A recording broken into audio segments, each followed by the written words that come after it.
Hi friends, ಈ ವಿಡಿಯೋದಲ್ಲಿ ಈ ವರ್ಕ್ ಬ್ಲೌಸು ಯಾವ ರೀತಿ ಕಟ್ ಮಾಡ್ಕೋಬೇಕು ಅಂತ ನೋಡೋಣ. Hi friends, welcome to my channel Mamata fashions.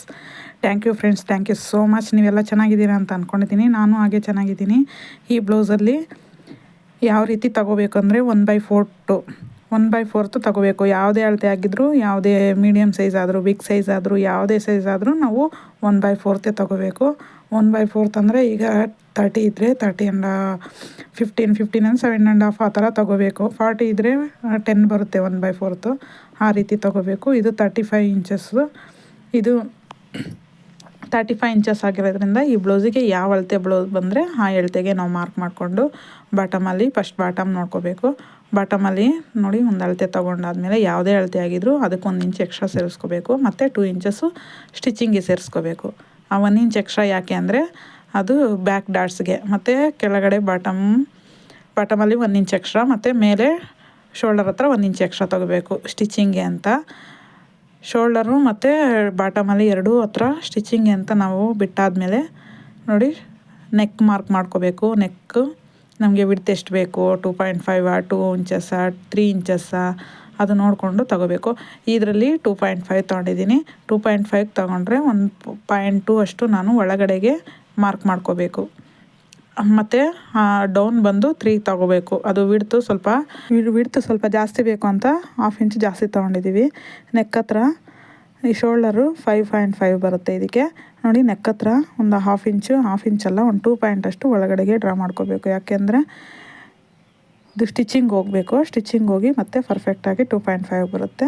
ಈಗ ಬಂದು ಶೋಲ್ಡರ್ 5.5 ಮತ್ತು ಅದೇ ಆರ್ಮಲ್ ಡೌನ್ ಹತ್ರ ಎಲ್ಲಿ ಬರುತ್ತೆ ಅಂತ ನೋಡ್ಕೊಂಡು ಅಲ್ಲಿ 5.5 ಇಟ್ಕೊಂಡು ಒಂದು ಲೈನ್ ಹಾಕ್ಕೊಂಡು ಮತ್ತು ಒಂದು 1/2 ಇಂಚು ಎಕ್ಸ್ಟ್ರಾ ಹಾಕ್ಕೋಬೇಕು. ಅದು ಏನಕ್ಕೆ ಅಂದರೆ ಸ್ಟಿಚಿಂಗ್ ಹೋಗೋಕ್ಕೆ. ಸ್ಟಿಚಿಂಗ್ ಆಗಿ ರೆಡಿ ಟು ಬ್ಲೌಸು 3 ಬರುತ್ತಾಗ ಇದು. ಮತ್ತು ನೋಡಿ ವಿಡ್ತು 10 ಇರೋದಲ್ವ, 10ಗೆ ಮಾರ್ಕ್ ಮಾಡಿಕೊಂಡು ನಾವು ವಿಡ್ತ್ ಕರೆಕ್ಟಾಗಿದ್ರೇ ನಾವು ಆರ್ಮಲ್ ಡಾಟು ಕರೆಕ್ಟಾಗಿ ಇಟ್ಕೊಳ್ಳೋಕೆ ಸರಿ ಹೋಗೋದು.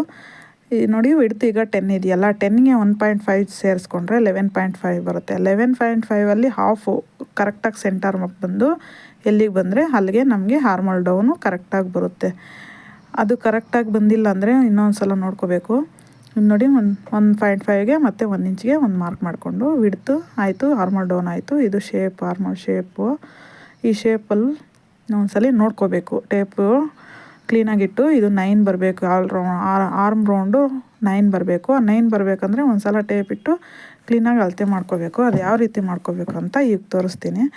ಅಂದರೆ ಈ ಕಡೆ 2 ಇಂಚಸ್ಸು, ಈ ಕಡೆ 2 ಇಂಚಸ್ ಹಾಕಿ ಅಲ್ಲಿಂದ ಅಲ್ಲಿ ನಾವು ಅದನ್ನು ಕರ್ವ್ ಮಾಡ್ಕೋಬೇಕು. ಕರ್ವ್ ಮಾಡ್ಕೊಂಡಾಗ ಫ್ರಂಟ್ ಡಾಟ ಅದು ಫ್ರಂಟು ಮತ್ತು ಬ್ಯಾಕು ಎರಡದು ಸರಿ ಹೋಗುತ್ತೆ. ಈ ಥರ ನೋಡಿ, ಈ ಥರ ಟೇಪ್ ಇಟ್ಟು ಈ ಥರ ಅಳತೆ ನೋಡಿಕೊಂಡಾಗ ನಮಗೆ ಕರೆಕ್ಟಾಗಿ ಹೈಟ್ ಎಷ್ಟು, ಡೌನ್ ಎಷ್ಟು ಅಂತ ಗೊತ್ತಾಗುತ್ತೆ. ಸಪೋಸ್ ಅದು ಸಾಕಾಗಿಲ್ಲ ಅಂದರೆ ಇನ್ನು ಸ್ವಲ್ಪ ನಾವು ಡೌನ್ಗೆ ಮಾರ್ಕ್ ಮಾಡ್ಕೋಬೇಕು. 1.2.3 ಥರ. ಇಲ್ಲ ಜಾಸ್ತಿ ಆಯಿತು ಅಂದರೆ 1.2 1.3 ಅಷ್ಟು ನಾವು ಮೇಲಕ್ಕೆ ಡ್ರಾ ಮಾಡ್ಕೋಬೋದು. ಇದು ಕರೆಕ್ಟಾಗಿದೆ. ಇನ್ನೂ ಒಂದು ಸಲ ನೋಡ್ತಾ ಇದ್ದೀವಿ ನೋಡಿ. 9 ಬರಬೇಕು ನಮ್ಗೆ. ಅದು ಆರ್ಮಲ್ ರೌಂಡು 9 ಕರೆಕ್ಟಾಗಿದೆ. ನಾವು ಜಾಸ್ತಿ ಬಂದರೆ ಮೇಲಕ್ಕೆ ಹಾಕ್ಕೋಬೋದು, ಕಮ್ಮಿ ಬಂದರೆ ಕೆಳಗೆ ಹಾಕ್ಬೋದು.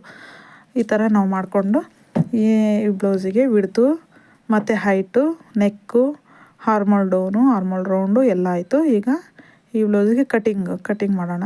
ನೋಡಿ ಕಟಿಂಗ್ ನೀಟಾಗಿ ಬ್ಯಾಕ್ ಪಾರ್ಟ್ ಮಾತ್ರ ಇದು ಕಟಿಂಗ್ ಮಾಡ್ಕೊತಾ ಇದ್ದೀವಿ.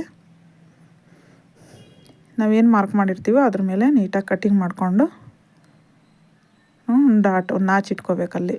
ಇದಾಗಿದ ತಕ್ಷಣ ಬ್ಯಾಕ್ ಪಾರ್ಟ್ ಎಲ್ಲ ರೆಡಿ ಆಯ್ತಲ್ವ. ಈಗ ಫ್ರಂಟ್ ಪಾರ್ಟ್ಗೆ ನಾವು ಕ್ರಾಸಾ ಇಲ್ಲ ಸ್ಟ್ರೈಟಾ, ಯಾವ ಪೀಸ್ ಥರ ಹಾಕ್ತಾಯಿದ್ದೀವಿ ನಾವು, ಕ್ರಾಸ್ ಪೀಸ್ ಹಾಕ್ತಾಯಿದ್ದೀವ, ಸ್ಟ್ರೈಟ್ ಪೀಸ್ ಹಾಕ್ತಾಯಿದ್ದೀವ ಅಂತ ನೋಡಿಕೊಂಡು ನಾವು ಕ್ರಾಸ್ ಪೀಸ್ ಆದರೆ ಕ್ರಾಸಾಗಿ ಹಾಕ್ಕೋಬೇಕು, ಸ್ಟ್ರೈಟ್ ಪೀಸ್ ಆದರೆ ಸ್ಟ್ರೈಟ್ ಹಾಕ್ಕೋಬೇಕು. ಈಗ ಬ್ಯಾಕ್ ಪೀಸ್ ಇದೆಯಲ್ಲ, ಇದೇ ಬ್ಯಾಕ್ ಪೀಸ್ನ 2 ಇಂಚಸ್ಸು ಫೋಲ್ಡ್ ಮಾಡ್ಕೋಬೇಕು. ಫ್ರಂಟ್ಗೆ 2 ಇಂಚಸ್ ಫೋಲ್ಡ್ ಮಾಡಿಕೊಂಡು ಅದು ಯಾಸಿಟೀಸ್ ಅದು ಯಾವ ರೀತಿ ಇದ್ದರೆ ಆ ರೀತಿ ನಾವು ಒಂದು ಚಾಕ್ ಪೀಸಲ್ಲಿ ಮಾರ್ಕರಲ್ಲಿ ಒಂದು ಮಾರ್ಕ್ ಮಾಡ್ಕೋಬೇಕು.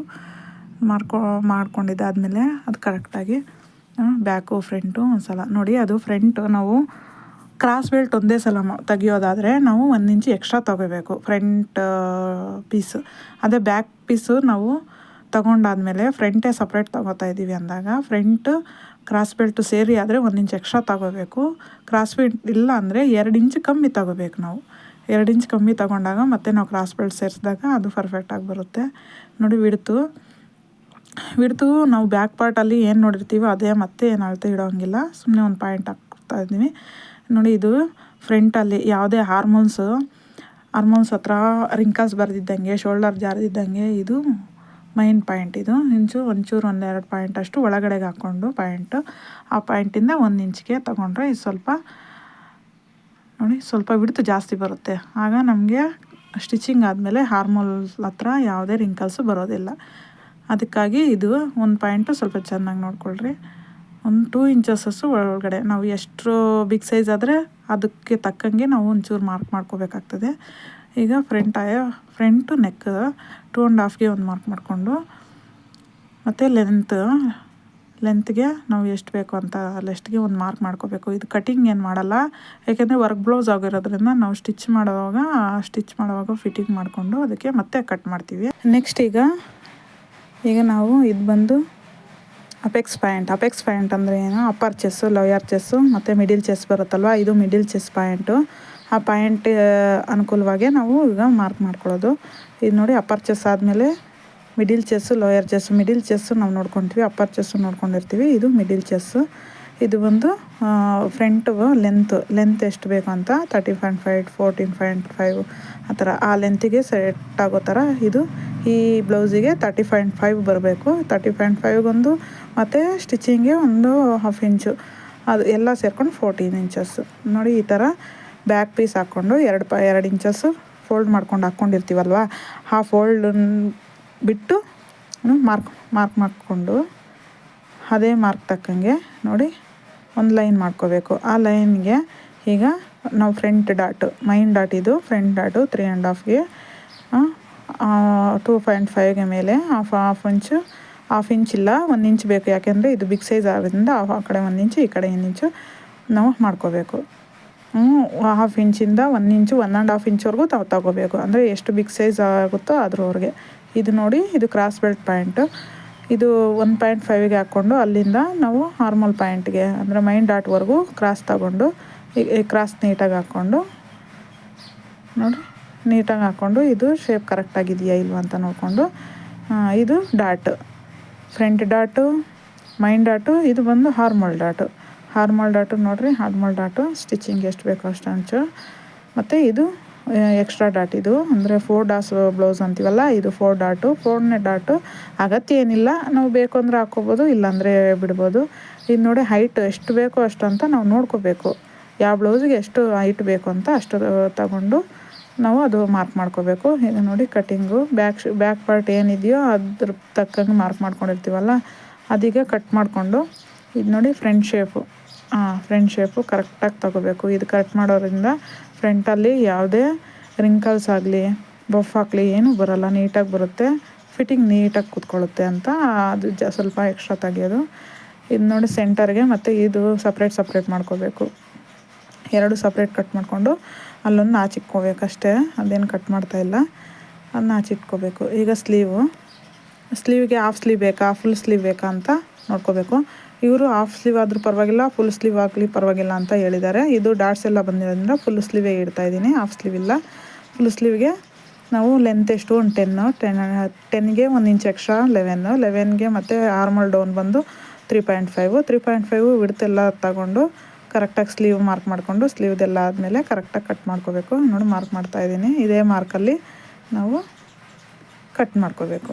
ಇದೆಲ್ಲ ಕಟ್ ಮಾಡಿದ್ರೆ ಅದು ಸೆಂಟರ್ಗೆ ಮತ್ತು ಸ್ಟಿಚಿಂಗ್ಗೆ ನಾಚ್ ಮಾಡಿಕೊಂಡು ಸಪ್ರೇಟ್ ಮಾಡಿಕೊಂಡು ಈಗ ಬ್ಲೌಸ್ ಪೀಸ್ ಮೇಲೆ ನೀಟಾಗಿ ಹಾಕಿ ನೋಡಿ ಫ್ರಂಟು ಬ್ಯಾಕು ಯಾವುದು ಕರೆಕ್ಟಾಗಿ ಬರುತ್ತಾ ಇಲ್ಲ ಅಂತ ನೋಡ್ಕೋಬೇಕು. ಫ್ರಂಟು ಬ್ಯಾಕು ಎರಡೂ ನೀಟಾಗಿ ಹಾಕ್ಕೊಂಡು ಬ್ಯಾಕ್ ಪಾರ್ಟ್ ಹಾಕ್ಕೊಂಡು ನೋಡಿ ಬ್ಯಾಕು ಫ್ರಂಟು ಅದು ವರ್ಕು ಕರೆಕ್ಟಾಗಿದೆಯಾ ಇಲ್ವಾ ಅಂತ ನೋಡಿಕೊಂಡು ಸ್ವಲ್ಪ ಎಕ್ಸ್ಟ್ರಾ ಪೀಸ್ ಬಿಟ್ಟು ಎಕ್ಸ್ಟ್ರಾ ಪೀಸ್ ಕಟ್ ಮಾಡ್ಕೋಬೇಕು. ಮತ್ತು ಅದೇ ಥರ ಫ್ರಂಟೂ ಸೇಮ್ ಅದೇ ಥರ ನಾವು ಎಕ್ಸ್ಟ್ರಾ ಪೀಸು ಫ್ರಂಟ್ಗೆ ಬರೋದು ನೋಡಿಕೊಂಡು ಆ ಪೀಸ್ ಹಾಕ್ಕೊಂಡು ಸ್ಲೀವ್ಗೆ ಎಷ್ಟು ಬರುತ್ತೆ ಎಷ್ಟು ಹೋಗಲ್ವಾ ಅಂತ ನೋಡಿಕೊಂಡು ಅದು ನೋಡಿ ಸ್ವಲ್ಪ ಎಕ್ಸ್ಟ್ರಾ ಬಿಟ್ಟು ಕಟ್ ಮಾಡ್ಕೋಬೇಕು. ಫ್ರಂಟು ರೆಡಿ ಆಯಿತು. ಈಗ ಕ್ರಾಸ್ ಬೆಲ್ಟು ಆಗಲೇ ನಾವು ಕ್ರಾಸ್ ಬೆಲ್ಟ್ ಕಟ್ ಮಾಡಿಲ್ಲ. ಈಗ ನೋಡಿ ಕ್ರಾಸ್ ಬೆಲ್ಟ್ಗೆ ನಾವು ಫ್ರಂಟಲ್ಲಿ ಈ ಕ್ರಾಸ್ ಬೆಲ್ಟು ಮೈನ್ ಕ್ಲಾತ್ ಮೇಲೆ ಹಾಕ್ಕೊಂಡು ನೀಟಾಗಿ ಕಟ್ ಮಾಡ್ಕೋಬೇಕು. ಈ ವಿಡಿಯೋ ನಿಮ್ಗೆ ಇಷ್ಟ ಆಗಿದ್ರೆ ಒಂದು ಲೈಕು ಮತ್ತು ಸಬ್ಸ್ಕ್ರೈಬ್ ಮಾಡಿ, ಹಾಗೆ ಒಂದು ಕಾಮೆಂಟ್ ಮಾಡಿ ನಿಮ್ಗೆ ಈ ವಿಡಿಯೋ ಇಷ್ಟ ಆಗಿದೆ ಅನ್ಕೋತೀನಿ. ಮುಂದಿನ ವಿಡಿಯೋಲಿ ಸಿಗೋಣ. Thank you friends. Thank you so much friends. ನಿಮ್ಮ ಅಭಿಪ್ರಾಯವನ್ನು ತಿಳಿಸಿ. Thank you.